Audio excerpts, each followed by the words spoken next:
이것은 미술이 아닙니다. 하지만 이건 미술이죠. 이것도 미술이 아니었습니다. 하지만 이건 미술입니다. 이것도 미술이죠. 하지만 이건 미술이 아니었습니다. 이것은 미술입니다. 바로 이것이 미술이죠. 이것도 미술입니다. 이것은 미술이 아닙니다. 하지만 이건 미술입니다. 바로 이것이 미술입니다. 이쯤 되면 눈치채신 분들도 계실 테고 어리둥절한 분도 계실 것 같은데요. 현재 우리가 걸작이라 부르는 미술 작품들은 바로 근대의 발명품이란 것입니다. 그 전까지는 미술이 아니었다는 것이죠. 우리가 현재 미술이라 부르는 것은 18세기 이전까지만 하더라도 모두 사용가치를 가진 채 일상생활의 맥락 속에 자리 잡고 있었습니다. 빌렌도르프의 비너스, 이것은 미술이 아니었습니다. 다산을 기원하는 주술적 도구로 추정할 뿐이죠. 약 25,000년 전에 제작된 것으로 추정되는 이 사물을 현대적 의미의 조각이라 부르는 것은 시대착오적이란 것이죠. 미술사 책에 나와 있는 것처럼 실제 다산의 상징으로 누군가 주술적 의미를 지닌 사물로 만들었을지 아니면 누군가 장난감으로 만들었을 수도 있는 것이죠. 이것이 어떤 기능을 가진 사물이었을지 정확히는 알 수 없지만 우리로서는 그저 주술적 도구로 추정할 뿐인 것입니다. 이것도 미술이 아니었습니다. 1940년에 발견된 라스코 동굴벽화는 후기 구석기 그림으로 유명하죠. 미국의 비평가 클레멘트 그린버그는 라스코 벽화에 대해 그림이라는 틀을 무시하고 조각적인 방식으로 새기는 방식으로 제작된 것이기 때문에 이것은 그림이라기보다는 이미지를 새긴 것이라고 보았습니다. 그 당시 벽화를 제작한 목적은 당시 사람들이 사냥을 연습하기 위한 것이었는지 사냥의 성공을 기원하기 위한 것이었는지 그냥 재미로 한 것인지 우리로서는 알 수 없다는 것입니다. 미켈란젤로의 아담의 창조, 미술이 아니었습니다. 이 그림은 종교적, 정치적 권위를 표현하는 도구에 불과했습니다. 16세기 로마 교황청의 막강한 권력을 시각화한 것이었죠. 당시 우리처럼 평범한 대다수의 사람들은 문맹이었습니다. 문자는 권력을 가진 소유 지배층의 전유물이었고 신의 말씀을 듣고 전할 수 있는 건 성서를 읽을 수 있는 성직자들 뿐이었죠. 문자를 모르는 사람들은 시스티나 성당을 방문해서 이 벽화들을 보면서 자연과 인간을 창조한 신의 권능과 아름다움과 공포를 동시에 느꼈겠죠. 즉 이 벽화는 종교적 내용을 전달하는 수단이었습니다. 게다가 미켈란젤로는 이 그림을 그리고 싶지 않았으나 교황청의 권위 때문에 무시할 수 없어서 어쩔 수 없이 그렸던 것이죠. 우리가 알고 있는 예술가 자신의 영감에 따라 창의성을 표현하는 자유로운 화가와는 거리가 멉니다.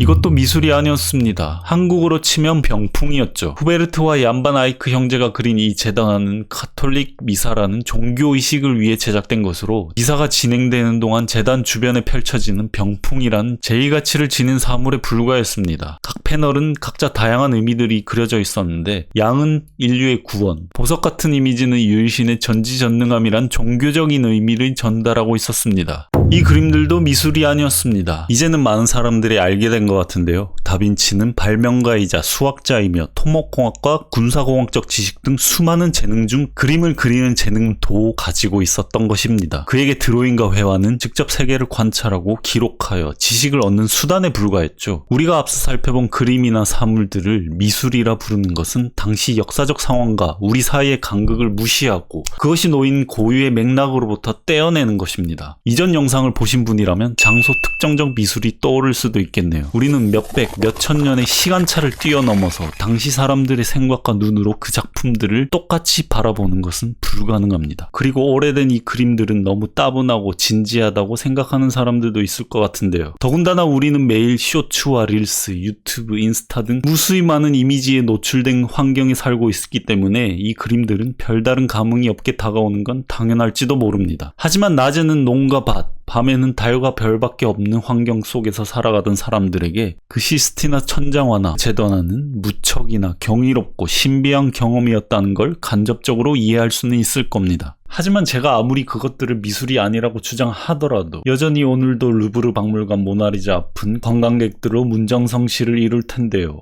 그럼 어쩌다 우리는 이 원작을 숭배하며 제 발로 직접 찾아가 눈으로 보고 싶어하는 열망을 가지게 된 걸까요? 결론부터 말하면 기술적 복제 때문입니다. 미학에 대해 논하면 꼭 빠지지 않고 등장하는 한 사람이 있습니다. 바로 발터 베냐민이라는 독일의 철학자이자 미학자입니다. 사실 미술에 대해 어느 정도 관심이 있는 분이라면 식상한 이야기입니다. 베냐민입니다. 베냐민은 기술 복제 시대의 예술 작품이란 그래서 예술사를 제2가치로부터 전시가치로 이동한 역사로 파악했죠. 베냐민에 따르면 최초의 예술 작품은 의식을 위해 생겨났는데 여기서 의식은 종교의식 같은 걸 말합니다. 초기에는 주술적 의식으로 쓰이다 나중에는 종교적 의식으로 사용된 것이죠. 앞서 살펴본 것처럼 다산을 기원하는 빌렌도르프의 비너스, 미사의식의 장엄한 분위기를 연출해줄 시스티나 성당의 천장화처럼 말이죠. 그런데 사실 이것들은 누구에게나 보여주기 위해 제작된 것은 아니었습니다. 오히려 은밀한 동굴이나 성전에 모셔져서 성직자 같은 소수의 사람들만 접근할 수 있게 허용되어 있었죠. 이를테면 우리나라에서도 수학여행으로 빠지지 않고 꼭 가야만 했던 경주에 있는 석굴암만 보더라도 굴 속에 석상이 모셔져 있죠. 하지만 이제는 전국 곳곳에서 모여든 누구나 볼 수 있는 전시가치를 지닌 사물로 변화했죠. 이처럼 예술작품을 기술적으로 복제할 수 있는 방법들이 생겨나면서 전시 가능성이 대폭 늘어나고 제2가치를 지녔던 사물들은 보여주기 위한 전시가치를 지닌 사물로 변화를 겪게 된 것입니다.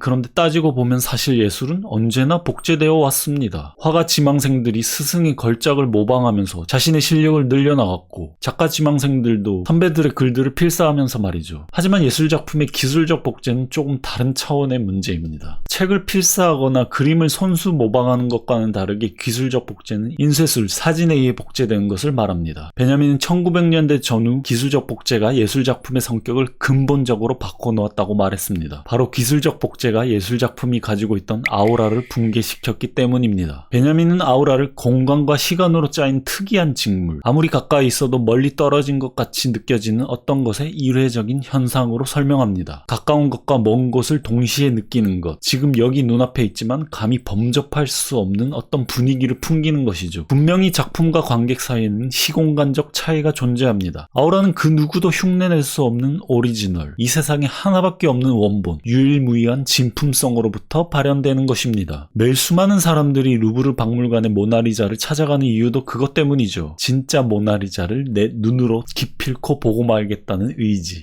예술작품은 시공간 속에 놓인 물질입니다. 다른 사물과 마찬가지로 예술작품의 물질적 지속성 속에는 특정 장소에 자리 잡고 오랜 시간을 겪어온 흔적들이 담겨 있죠. 그리고 그것은 역사적인 증언의 가치를 포함하고 있습니다. 우리가 걸작을 좋아하는 이유도 오랜 시간을 겪은 작품이 가진 전통과 서사 때문이잖아요. 이전까지 예술의 경험은 힘들게 찾아간 그 장소, 그 시간에서만 체험할 수 있는 단 한 번의 일회적인 경험이었습니다. 그런데 복제 기술은 작품을 전통의 영역으로부터 떼어냅니다. 예술의 경험은 대량으로 복제되어 언제 어디서든 쉽게 접할 수 있는 눈앞에 현재화된 경험이 됩니다. 베냐민은 주어진 사물의 일회성을 극복하기 위해 복제해서 자신에게 가까이 끌어오려는 것이 대중의 대단한 관심사라고 말합니다. 자신 주변의 모든 것을 사진 찍어 SNS에 전시하는 우리에게는 낯선 일이 아니죠. 근데 이렇게 얘기하면 베냐민은 기계 복제를 비난하고 아우라의 상실을 한탄하면서 전통적 예술을 되살려야 한다고 주장하는 꼰대였을까요? 아닙니다. 오히려 베냐민은 기계 복제 시대의 예술은 혁명적으로 변화했으며 특히 사진에 이어 출연한 영화가 혁명적인 매체라고 보았습니다. 그렇다면 아우라는 아주 오래전부터 예술작품에 존재하고 있었던 걸까요? 흥미로운 건 원작, 진품성, 아우라에 대한 사람들의 폭발적인 열망은 사진술이 완성된 1939년부터였다는 것입니다. 거꾸로 말하면 이전부터 사람들은 원본을 신성시했던 것이 아니라 사진술의 발명으로 복제 이미지가 폭발적으로 늘어나자 그럼 이 사진으로 찍힌 예술의 원본은 어디 있는 거야? 라고 사후적으로 원본이 중요하게 부각되었다는 것입니다. 더군다나 오늘날의 이미지는 디지털 정보화되면서 무한히 복제되고 생성되고 있죠. 이제 우리는 원본보다 복제된 이미지가 더 막강한 힘을 발휘하는 시대에 살고 있습니다.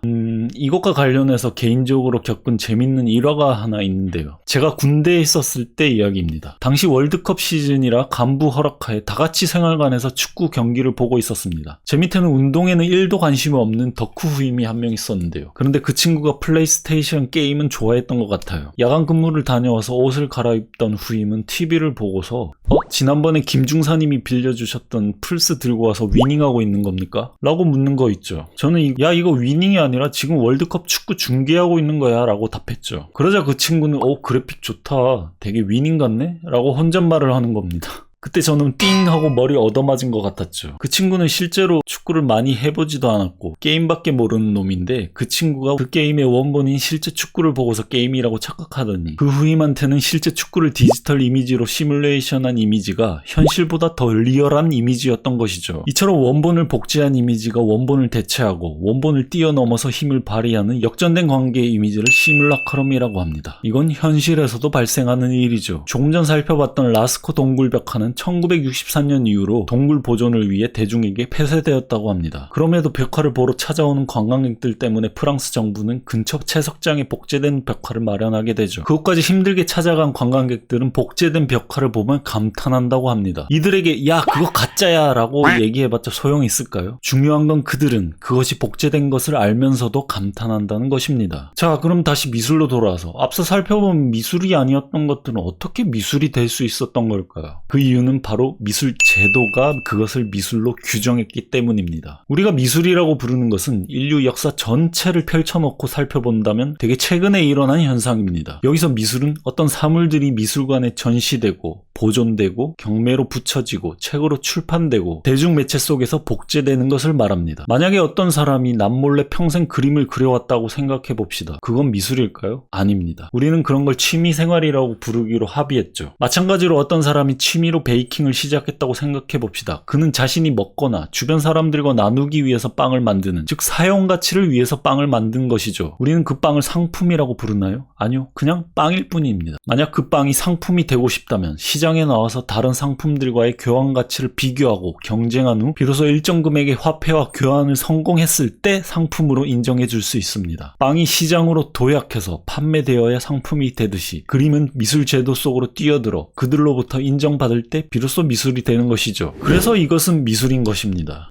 디샹 아저씨, 아무리 그래도 병기는 좀 심한 건 아닙니까? 이게 어떻게 예술이 될 수 있냐? 사실 이건 미술 제도에 대한 미러링, 뒤샹식의 거울 치료였습니다. 우리가 앞서 살펴본 것처럼 근대 이전의 사물들, 즉 주술적이든 종교적이든 어떤 쓸모를 지니고 있던 사물들을 미술로 규정한 건 미술 제도였습니다. 그럼 마찬가지로 이 병기도 미술 제도가 미술로 규정하면 미술이 될 수 있는 거 아닐까요? 디샹은 바로 그 지점, 미술 제도에 대해 야, 지금 너희가 하는 거 똑같이 한번 보여줄게. 바로 그렇게 거울 치료를 해준 것입니다. 이 남성 소변기가 미술인 이유는 미술 작가인 뒤샹이 쌓인 후 제출하고 미술 전시회에 출품되었기 때문이죠. 뒤샹 때문에 사실 대중들은 현대미술이 사기니 저게 어떻게 예술이니 뭐 이런 비난들이 쏟아질 수 있었던 거죠. 하지만 그 행위에는 나름의 이유가 있었습니다. 이제 미술은 단지 아름다움을 다루는 게 아니죠. 아니 오히려 미술이란 무엇인가라며 스스로 질문을 던지고 미술 그 자체를 비판하고 반성하는 행위가 미술이 된 것입니다. 이와 같은 반미학적 경향은 뒤샹으로부터 시작된 것이죠. 공장에서 대량 생산된 이 소변기는 세상에 하나뿐인 유일무이한 작품도 아니고 그러니까 아우라도 없겠죠. 미술가의 손길이라고는 한쪽 구석에 쌓인 말고는 없고 작가의 독창성이라고는 눈 씻고 찾을래야 찾아볼 수 없는 것입니다. 뒤샹은 아우라가 사라지고 모든 것이 복제되는 시대의 미술이 어떠한 것일 수 있는지 질문을 던졌던 것입니다. 그리고 뒤샹의 후에 앤디 월은 원본 대신 복제, 일회성 대신 반복, 수작업의 반대편에서 실크 스크린의 기계적인 복제 방식으로 유명한 작품들을 남겼죠. 월에 대한 더 자세한 내용은 제 다른 영상을 참고하시면 좋을 것 같습니다. 자, 지금까지 살펴본 것처럼 미술은 역사를 초월한 가치를 지닌 작품이 아닙니다. 우리가 현재 미술이라고 부르는 의미의 미술은 근대 이전에는 존재하지 않았다는 것이죠. 과거의 이미지들은 현재 우리 사회가 가진 이데올로기, 가치관, 선입관에 따라 전혀 다르게 인식될 수 있는 것입니다. 다르게 말해 오늘날의 가볍고 시끄럽고 정신없는 동시대 미술보다 과거의 작품들이 더 아름답거나 심오하다고 신비화하는 것은 아닌지 고민해볼 필요가 있다는 것이죠. 우리의 과거는 고정된 사실로서 그 자리에서 우리에게 발견되기 기다리며 닫혀있는 것이 아닙니다. 오히려 과거는 우리를 향해 열려있으며 우리에 의해 재발견되고 재구축될 수 있는 그런 것입니다.